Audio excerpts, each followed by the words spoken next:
Hello, everyone. Hope you guys are okay, and welcome to today's session. And thanks so much for registering. Today we'll talk about what is GitHub Copilot and how to add similar machine learning capabilities to your application. It's going to be a 30 minutes long session. Today I'm joined by two other speakers, Kunal and Jeff. So you guys mind introduce yourself? Maybe let's start with Kunal. Hey everybody, thanks for joining. I'm Kunal, I'm a machine learning engineer at Hugging Face, and today I'm going to be demoing some of the cool capabilities you can achieve with our Inference API, as well as more practically how to use them. Jeff, go ahead. Hi everyone, I'm Jeff. I'm on the product team at Hugging Face. I work on making all that great science available to as many people and companies as possible. And I'm Ferdinand, and I am doing developer marketing at Hugging Face, and I'll be moderating the session today. So to give you a rough agenda of what we're going to do today, we'll start by discovering what is GitHub Copilot, and we will explain how you can recreate it using the Inference API from Hugging Face. And then Kunal will show you how to a few demos and do some live coding. You guys should stay until the end because there is a gift for all of you at the end of the sessions. And if you have any questions for us during the session, feel free to ask them on the question panel. We will try to get back to you during the Q&A session at the end, or at least within the next day. And you'll get access to all the material that we showed today, so there is no need to take notes or register anything. This is recorded, and you'll get a replay very soon. And that's it pretty much. Let's just right in. Kunal, if you want to start. Sorry, I think Jeff is going to start with. Oh, it was Jeff, sorry. Of course, yeah, I'd love to provide some context. I mean, here the main part is Kunal is going to show you how to do things. But in this first part, I want to tell you why it's important and how you're able to do all these things yourself. But first, let's take a step back. The goal here is to show you how you can use all the great science and models that Hugging Face provides to create amazing experiences like GitHub Copilot. And what is GitHub Copilot? It's a new service that was launched recently by GitHub that really captured the attention of the developer community. It's an AI code assistant that uses all the context within your code project to make suggestions to you.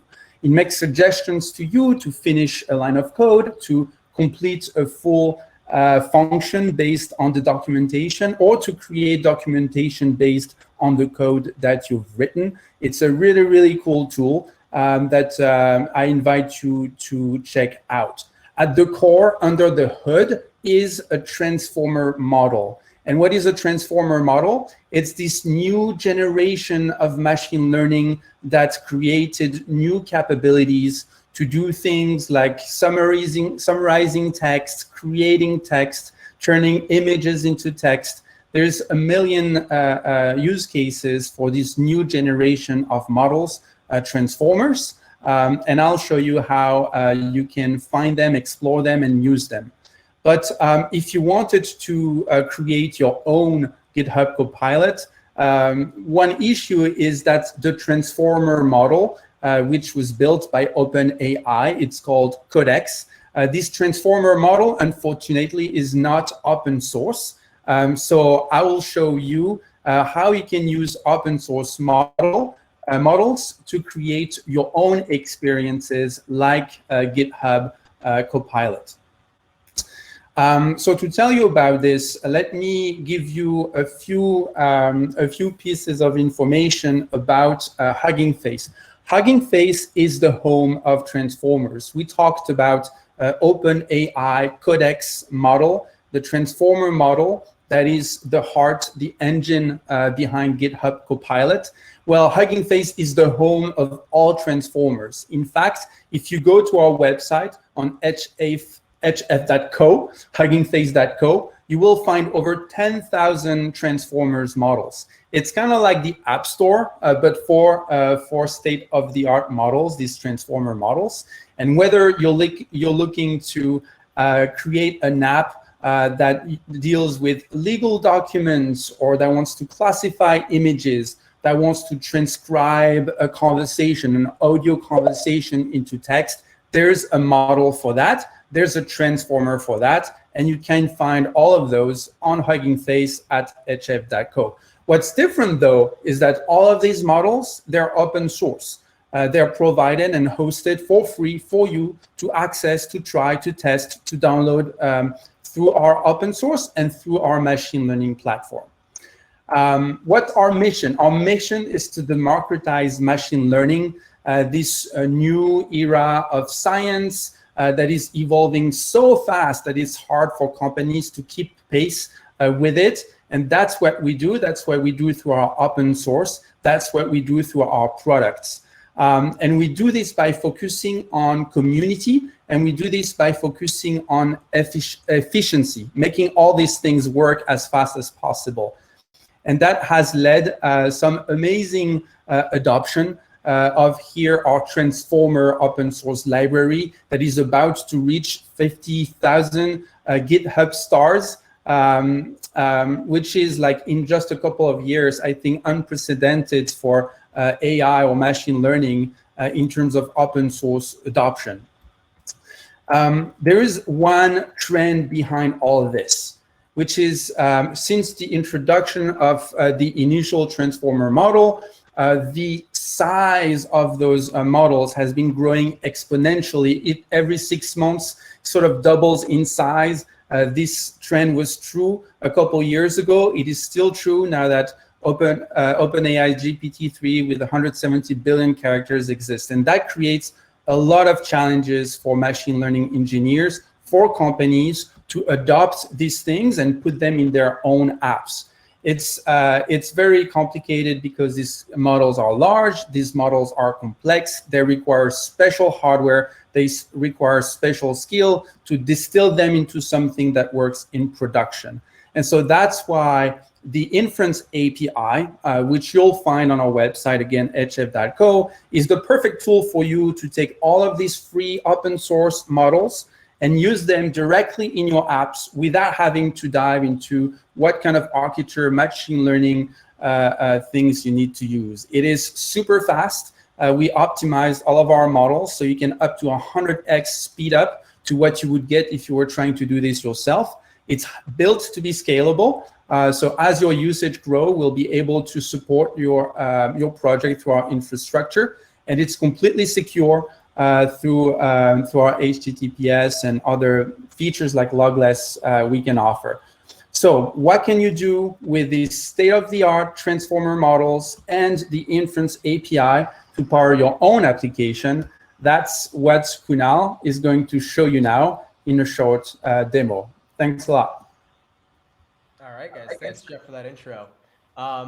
Yeah, so like Jeff mentioned, before we get into kind of more of the practical how to use this API to leverage these really powerful machine learning models, the first thing we're going to do is actually go through our actual website to give you guys a flavor of the capabilities you can find within our API. So let me share my screen real quick, and hopefully you guys will be able to see this.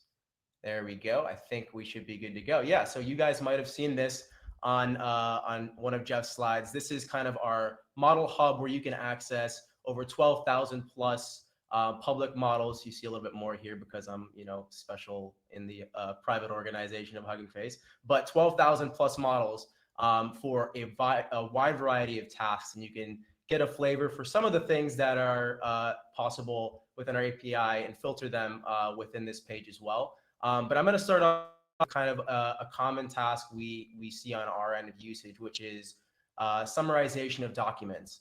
And so I'm just going to choose based on our most popular models, just an example to show you guys here. And let's go grab a non-controversial news article to summarize for you guys to show you an example of kind of what you can achieve. So let's go with maybe Robinhood IPO, I think is a news article that's coming out soon.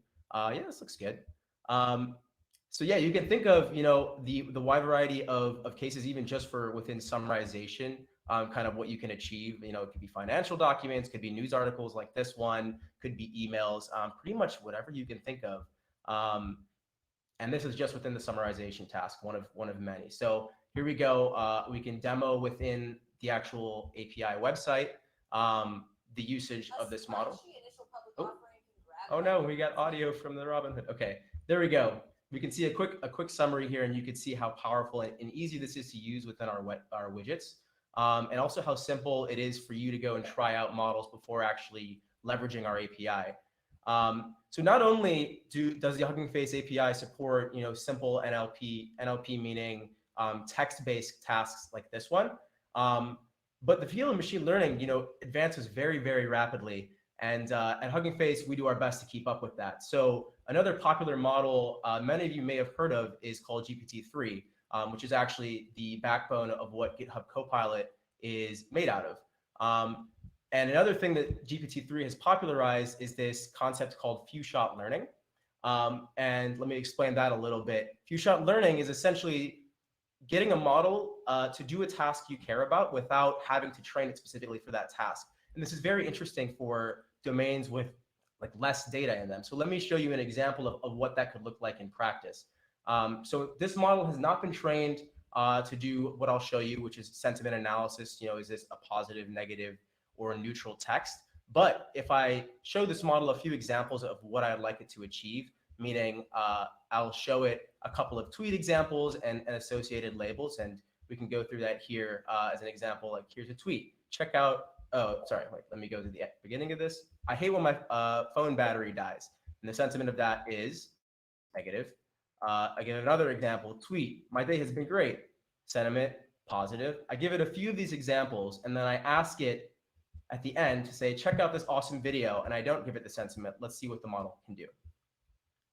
So we run it real quickly, and we can see that with few-shot learning, without explicitly being trained on a specific task of sentiment analysis, that GPT-3 is still capable of producing the correct label for this model, or for this task, sorry. So yeah, I mentioned that the field of machine learning, moves very rapidly, and natural language processing has advanced, very significantly in recent years. But, the backbone models, transformers, which Jeff had talked about a little bit, have rapidly found their ways into other modalities or other fields of machine learning as well. And so Hugging Face, we try to move as quickly as possible with that as well. And so I'm going to show you another possible use and the power of use that you can have with this library or with this API. And so the example I'm going to give you here is speech recognition, is just recognizing speech and converting it to text.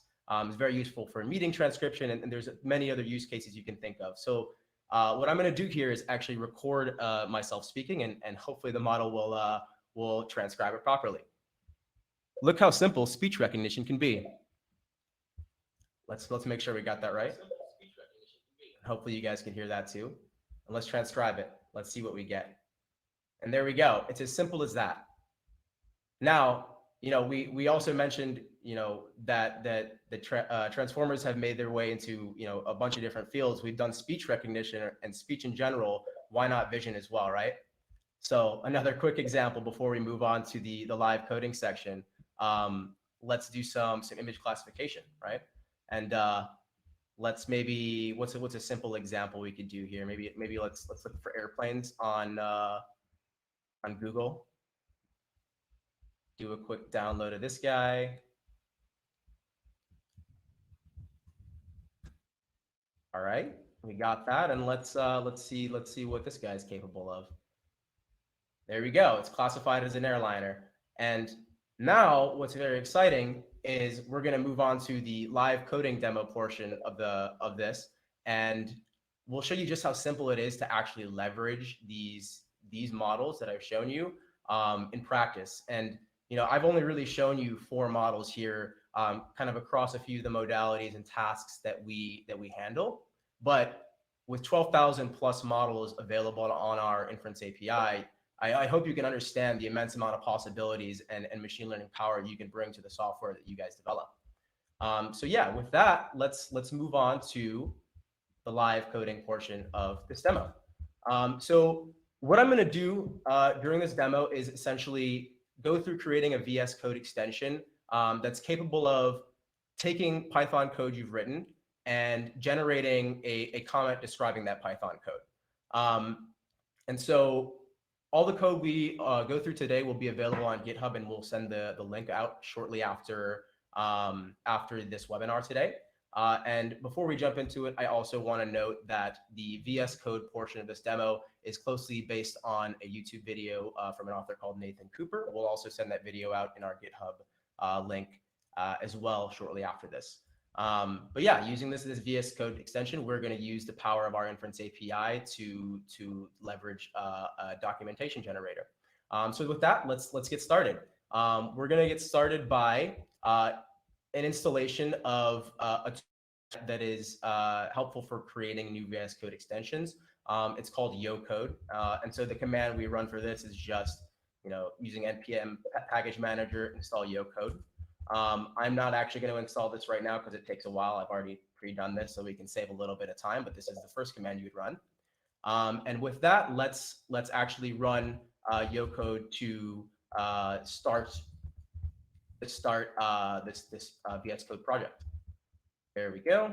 And it's going to ask me a series of questions just to create a format for this project. And we're going to do it in TypeScript. And let's name this, good coding practices. Let's give it a good name. Doc generator for documentation generator. We'll use the default identifier for this. Bad coding practice. Let's not give it a description for the sake of brevity. Here's the GitHub repo so that you guys will have access to it after. And let's just use npm. And there we go. Now it's creating our package that we will use.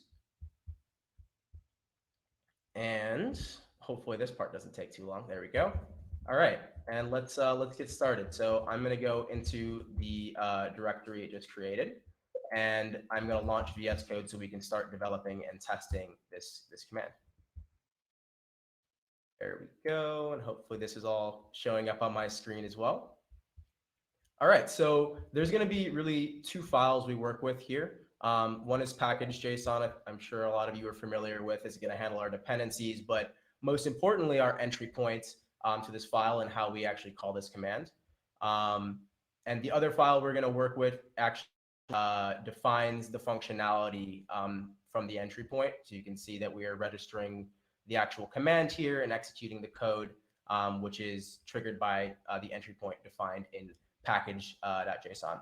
So the first thing we're going to do is, obviously test, like every good programmer started out, the hello world function that's already defined here. And basically the idea is that when calling the command, it'll just print hello world. I just started the test debug window, so hopefully this will show up. There we go. And yeah, let's just test this command, hello world. Boom, you can see in the bottom right, that works. All right, so far so good. Right, so now what we're gonna do is, since we wanna be able to highlight our Python code we write and have a documentation generated based off that code, the first thing we're gonna need to do is define an entry point that allows us to do this. So I'm gonna add a command here that allows us to do that. So I'm gonna access the menus, which is, this is a menu. And basically, I'm going to add a few configurations here so that it actually knows the window we're using, when it should be triggered, etc. So, we want to grab a selection of code we've written so that we can actually, use that code to pass to our model and generate documentation based off of. We have to tell it the command we actually want it to run. So right now that's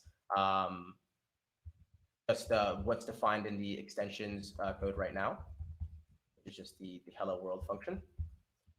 And finally, we want to give it the group name. So that is just, the group is where it's going to show up within this menu. I'm going to put it in the cut, copy, paste, as it's kind of like a tool functionality. So here we go. All right. So this should work for allowing that command to actually show up, and so that we can test that we're actually grabbing a selection of kind of what we've typed out in our final use case, that'll be the actual code we've written. Let's just add a quick test here to make sure that we're actually getting the correct selection.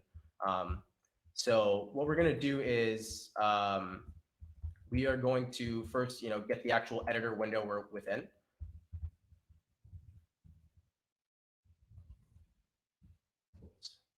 There we go. And do a quick check to make sure, editor hasn't been exited out of or anything like that. Fail fast. Good coding practices. We love that, right? Then we're going to get the actual document that this editor is accessing. So we can access the text within it and use that as our code we're going to comment. Then we're going to get the actually currently selected code. And oops.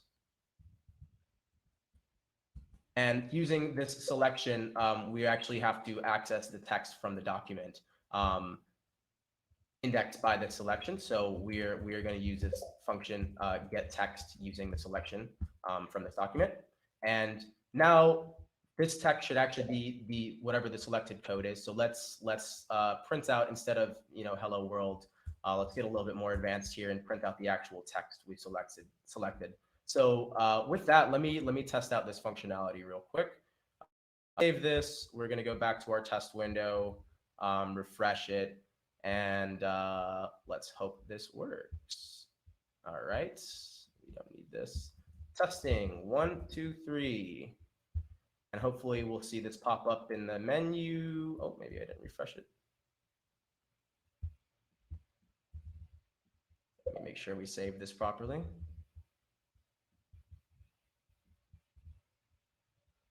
All right, testing 1, 2, 3. Select you, and hello world. There, it showed up, and we got testing 1, 2, 3. Okay, so that capability is working just fine.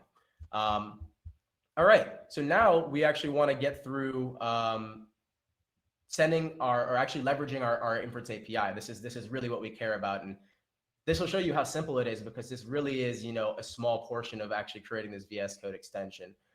So to do so, I'm actually going to install another thing from NPM that allows us to make post requests to this API. I'm sure this is something that a lot of you are familiar with as well. But we're just going to NPM install Axios, which is the library we're going to use to send API requests. Hopefully this doesn't take too long. Perfect. All right. And we're going to add this as a dependency to our code. So import Axios from Axios. All right. And the final thing that I need to do, because I don't want any sneaky people here to steal my API key, is I am going to actually copy over my API key from a different file I have. Let's make sure we've got this correctly. There it is. Oops. Okay, there we go. We'll try not to show off that key. All right. So then the last thing I'm going to do, is add my API key here. So let's do that. And I'll keep this as an example that you can actually reference within the GitHub repo we send out, so that you can see what formatting. Oh, cannot find module API key. Well, we can fix that towards the end anyway. Great. So with that API key, what we're actually going to do now is call this API and implement the necessary function for generating this comment and inserting it to your VS Code. So with that, what we're going to do is generate the documentation. So we're gonna call the API and in the callback edit the actual document we are currently working on. So to do this, what we're going to do is first set up the API URL. I'm just going to copy and paste this for brevity, but it is a model that is trained to generate documentation based on code you've seen. So we're hitting our API, and this is the specific model we are going to be using today. Again, you'll be able to reference this in the GitHub repo we send out. And then we are going to actually define the payload we're going to send to this model. And so this is going to be simple enough. It is literally just going to be the text that we grabbed earlier, and we tested that this works. So we're going to select the text and send that over to our model through our API. To be a little more advanced, let's specify we want to use accelerated hardware so that our response is faster. So we'll set use GPU to true. Oops. There we go. So that's everything we need to use to leverage the everything we need to use, to leverage the API. And so now let's actually send this post request, and we'll send this to obviously the API URL. We'll send a JSON object of the payload we just defined.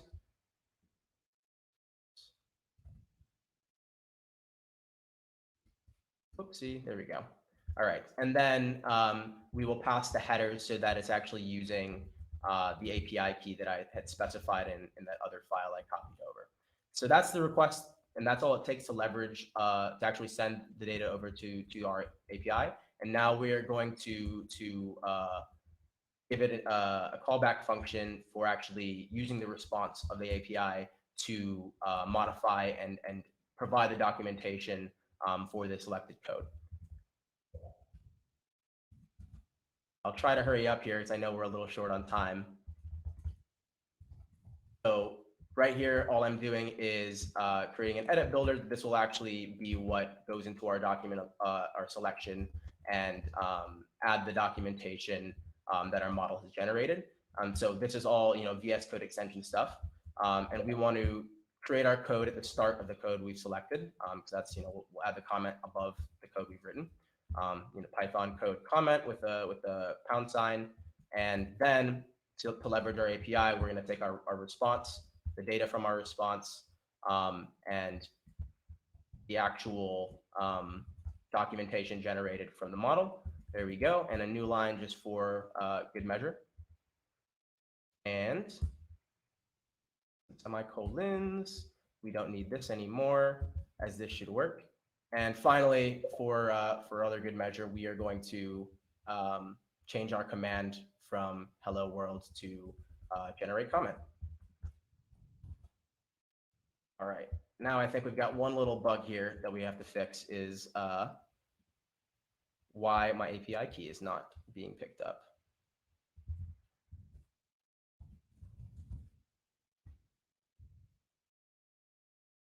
Let's see.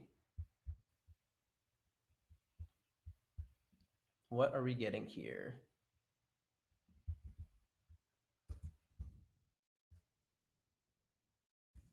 Not really sure what is going on here. Oh, I guess let's try saving it and running it here. Another testing. Oh, we're not even getting our command anymore. Generate comment. All right, at least the name change worked. Let's check one more time to make sure we didn't do anything crazy here. I'm going to copy over my API key one more time.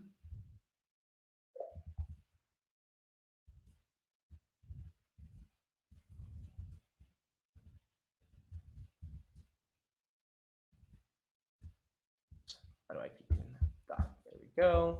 We've got our API. Oh, I think that's what it's doing. It's copying over something incorrectly when I call this other command. All right, one more time. Go. The demo effect, Ferdinand is saying. It always never works. Okay, well, just so we can get this done, I guess we will maybe show you my API key. For the sake of time, we'll change this later. So don't go using my API key, please. There we go. All right, and so we'll just define some headers here then as well. Boom. All right, let's get around that. All right, let's see what we can do now. All right, just to test it, or I guess let's test it with some code, huh? Let's define a Fibonacci sequence generator, and let's make sure this is a Python code too. How can we this guy Python? Boom. That way I get a little boost from VS Code as well. Oh, it started with Python. All right, and so let's just quickly get through this guy and show you what we can do. All right, so this should generate. This should be a generator for a Fibonacci sequence, provided that I didn't mess up that code on the live demo. And let's generate a comment and see what the model. Oh, there we go. Quick response from our optimized inference API, and we see Fibonacci sequence generator. So that wraps up our somewhat long live code demo. But hopefully it's clear how simple the actual portion of leveraging the API was actually, and most of the code was actually writing the VS Code extension. And so this was just one model or 5 total models we've been through, of which you can actually use with our inference API, so you can see how big the potential is for the inference API. One more thing I wanted to add was a caution with the machine learning models. They're never foolproof. It's always important to test them. And it's always good to have an air of caution when thinking something is going to be perfect. It's always good to test them. But yeah, so with that in mind, I think we should move on to questions. And Ferdinand, you want to kick that off? Yeah, sure. Before we start with the Q&A, I just want to give you the gift, guys. So if you register today, so don't be quick, to one of our 2 plans for the inference API, you guys get 100 million free input characters, which is pretty much like $1,000 value. So you guys should register today. And with that in mind, we'll start with the Q&A session. So we had a lot of cool questions. One I really liked is from Antonio. He said that sometimes he writes code from, he copies Python code from the books, and there is misspellings. So you want to know if there's something like a spell checker for code. I mean, something we could do with the inference API. Yeah. I mean, I would think so. It seems like I mean, you can imagine if we can generate documentation from code, if we've got models that can generate code, I could see how, spell checking code is actually probably an easier task.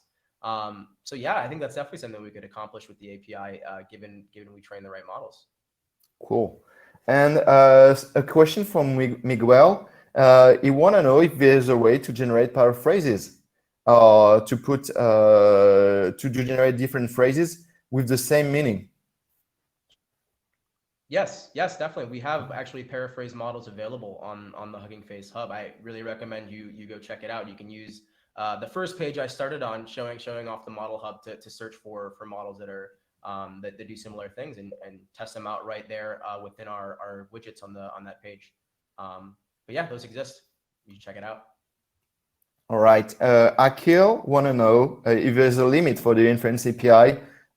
In the example you provided, like if we have 500 lines of code written in Python, does it still work? Yeah. So it kind of depends. Some of the models have a limited context you can use. So 500 lines, depending on how long each line is, it might actually run into some issues with that. That being said, it's an active part of the field right now is figuring out how to handle longer pieces of text. And so, as that advances, hopefully we'll be able to incorporate that at the same speed. Cool. So Jeff, there was a question you already answered, but I guess it's pretty interesting for all of us. It was a question about security and with the GDPR. Like, can you tell us about how data are handled? Yes, of course. So we use HTTPS and the best security features from our infrastructure providers. And for customers who have specific requirements around security, we're able to address them through an enterprise level plan. Things like logless requests, so there is no copy of the inference request input and output, and other security or data governance requirements, like where the infrastructure is hosted as it relates to GDPR. All right, we'll do a last question from Piotr. is asking if there are any models in computer vision that can perform more complex tasks than classification, for example, object segmentation. Absolutely. And something I would direct you to check out the Model Hub for. There is actually a few different just vision related tasks that are available currently. And one of them is object detection, which goes pretty closely related to image segmentation. So definitely check it out. All right, that wraps it up. You guys should register today. You know that you may know that if you subscribe today, you also get a very free week of trial. So you guys should register today. Start playing with it. You have $1,000 of value to play with, and hopefully we'll see you as satisfied users of our Inference API. This is a wrap up. Thanks so much, Kunal. Thanks so much, Jeff. Everything will, you guys will have a link to the replay. And thanks so much for participating. So hopefully see you guys next time. Thanks very much. Thank you. It was super fun. Thanks, guys. Bye, everyone. Bye-bye.